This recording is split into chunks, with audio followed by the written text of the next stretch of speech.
देवों के देव महादेव को त्रिदेवों में सबसे श्रेष्ठ माना जाता है। उन्हें आदि नामों से जाना भी जाता है। नीलकंठ, गंगाधर, महेश, रुद्र आदि नामों से जाना जाता है। भारत में सावन की महत्वता भी अधिक है। कहते हैं कि सावन में कुंवारी लड़कियां भोलेनाथ की पूजा करती हैं तो उनसे उन्हें अच्छा वर मिलता है और मनचाहा वर भी मिलता है, उनकी मनोकामना पूरी होती है। इस विषय पर बात करने के लिए हमारे साथ आचार्य जी मौजूद हैं, उनसे हम बात करेंगे। आचार्य जी, आपका स्वागत है।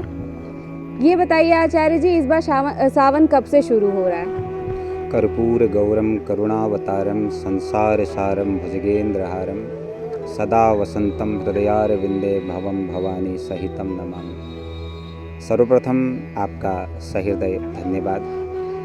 आपका जो प्रश्न है वह सावन के विषय में है कि सावन कब से प्रारंभ हो रहा है। आने वाले 13 जुलाई से सावन का जो पुनीत पावन महीना है वह प्रारंभ हो जाएगा गुरु पूर्णिमा से, और 12 अगस्त तक यह महीना हमारा रहेगा।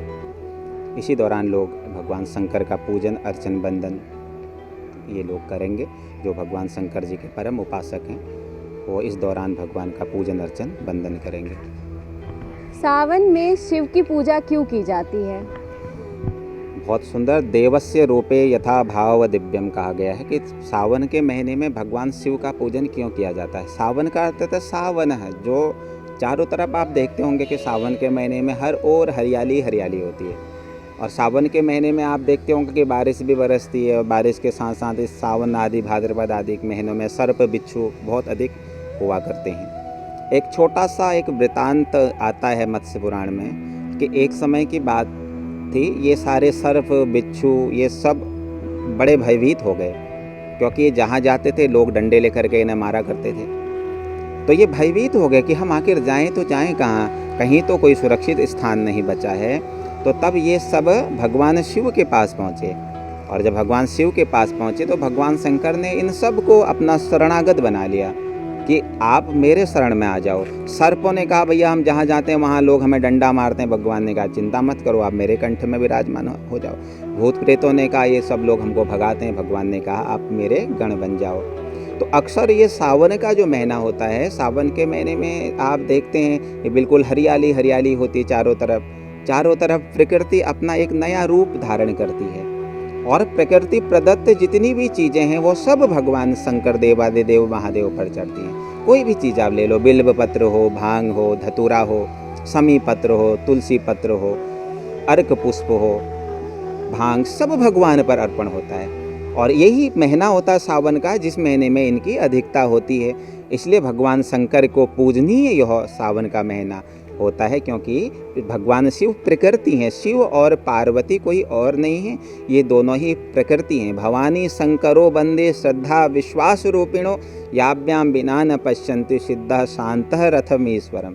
ये प्रकृति का पूजन है। इस समय प्रकृति अपना रूप परिवर्तित करती है। क्यों? क्योंकि देव शयन हो जाता है, देवता सो जाते हैं, तो प्रकृति का भार आखिर कौन संभाले?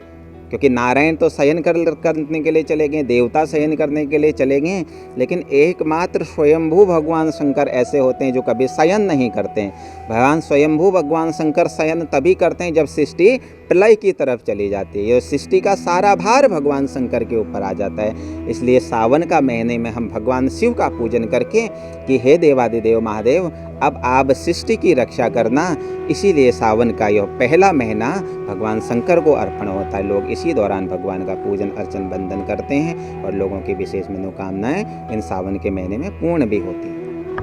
भगवान शिव की पूजा सावन में कैसे करनी चाहिए और क्या क्या चढ़ावा चढ़ाना चाहिए? भगवान शिव तो एक ऐसे देव हैं, आप देखिए, जो जिन्हें आशुतोष बोला जाता है। आशुतोष का अर्थ है जो थोड़ी सी बातों में प्रसन्न हो जाते हैं।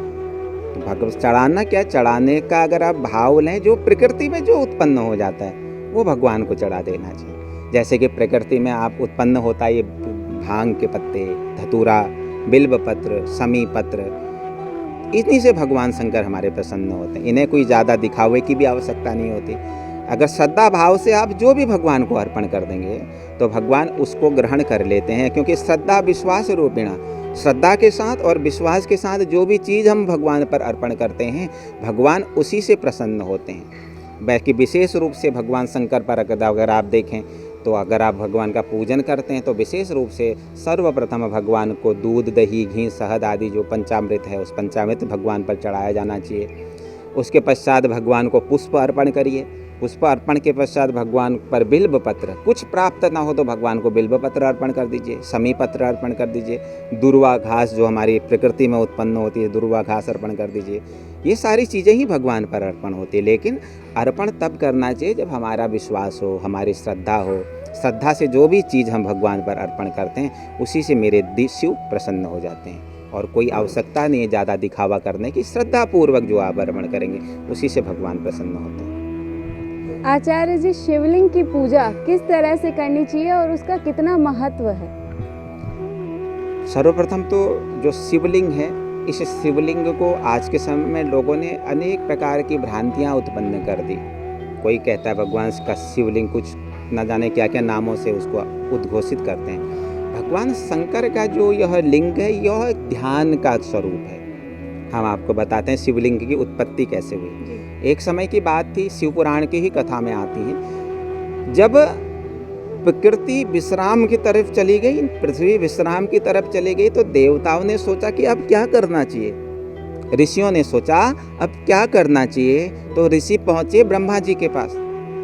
तो ब्रह्मा जी से पूछने लगे कि हे ब्रह्मदेव, हमें क्या करना चाहिए जिससे हमारे अंतःकरण में ज्ञान की उत्पत्ति हो जाए। तो ब्रह्मा जी ने कहा आप ध्यान करो। ऋषियों ने कहा कि ध्यान कैसे करें, तो ब्रह्मा जी ने क्या किया, ब्रह्मा जी ने एक दीपक जलाया। कहा इस दीपक को लेकर के जाओ और इस दीपक की लौ पर अपना ध्यान केंद्रित करना, और इस दीपक की लौ पर आप ध्यान केंद्रित करोगे तो तुम्हारा अंतःकरण दैदीप्यमान होने लग जाएगा। तो जब ये ऋषि ध्यान करने के लिए बैठने लगे, दीपक जलाया, तो अचानक से ना जब हवा चली तो दीपक की लौ इधर उधर होने लगी। तो ये देवताओं का जो ध्यान था, ऋषियों का जो ध्यान था वो बट गया, तो ध्यान हो नहीं पाया।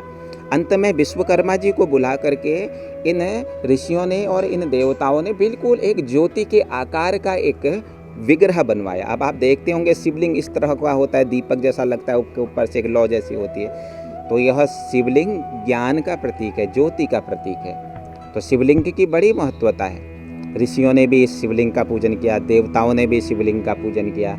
तो शिवलिंग पूजन करने मात्र से हमारे त्रिविध ताप समन हो जाते हैं।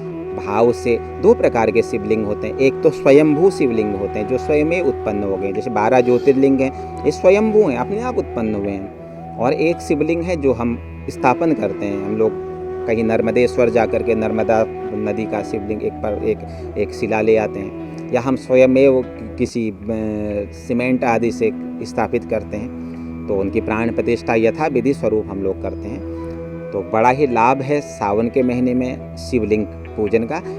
शिव महापुराण में भगवान शिव स्वयमेव कहते हैं कि सावन के पवित्र महीने में मैं हर शिवलिंग पर मैं विराजमान रहूँगा, और जो भक्त श्रद्धा से मेरे इस शिव विग्रह का पूजन करेगा उसके मैं सकल मनोकामनाओं को पूर्ण करूँगा। इसलिए प्रत्येक श्रद्धालु भक्त को सावन के महीने में शिवलिंग का पूजन अर्चन बंदन करना चाहिए।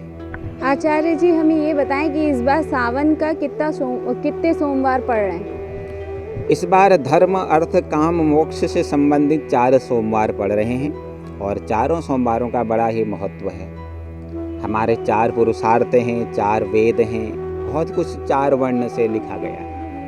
तो इस बार जो 4 सोमवार पड़ रहे हैं ये धर्म, अर्थ, काम, मोक्ष के प्रतीक हैं। वैसे तो हर महीने का सोमवार अपने आप में बहुत महत्व रखता है, लेकिन ये सावन के महीने का जो यह सोमवार आते हैं, इन सोमवारों में जो भी भक्त जिस भी श्रद्धा से भगवान का पूजन करेगा उसकी सकल मनोकामनाएं पूर्ण होंगी। तो इस बार का जो सावन का जो महीना है इसमें 4 सोमवार इस बार प्राय ही हमारे समस्त भक्तों को पूजा करने के लिए प्राप्त होंगे।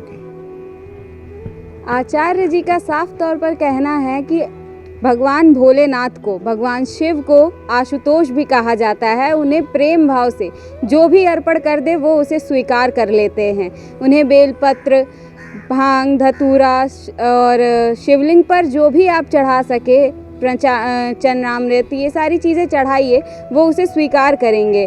कैमरा पर्सन बाबूलाल के साथ मैं Sonali Singh, daily insider, Lucknow. UP और देश दुनिया की तमाम ताजा तरीन खबरों के लिए आज ही गूगल प्ले स्टोर से इंस्टॉल करें हमारा तेजी से उभरता न्यूज ऐप डेली इंसाइडर